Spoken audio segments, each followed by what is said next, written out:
Hi, Greg Dorsey here. It's Monday, March 7th at Leeb.com, Leeb.com.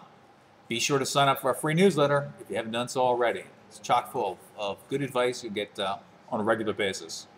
Now, was just another down day for stocks as fighting in Libya continued threatening a prolonged shut-in in the country's oil production. Traders are also worried about unrest spreading to Saudi Arabia and other oil-producing countries in the Middle East. OPEC is reportedly making crude oil available on the market to offset Libya's lost output.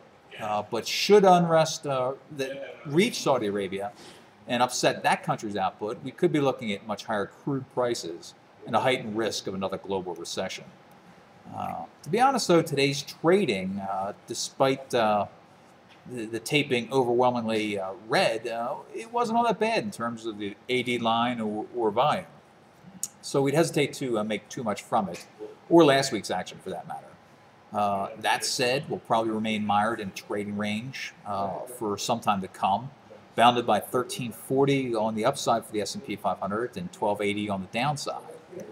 To break above the upper end of that range will require some combination of additional indications of economic strength, commodity prices backing off, and or the Fed continuing with quantitative easing. Where we did see green on our screens today was in precious metals, with gold climbing to a record high on an intraday basis before settling at 1434, excuse me. An ounce, and silver topping $36 an ounce for the first time since the Hunt brothers tried to corner the market back in 1980. Such moves are likely to remain familiar sights in the months ahead, whether it's growing instability in the world or the threat of higher inflation from rising commodities and governments printing money at an unprecedented pace. Investor appetite for precious metals shows no signs of abating. Silver may be overbought in the short term, but we can't emphasize enough that both it and gold offer outstanding long-term potential.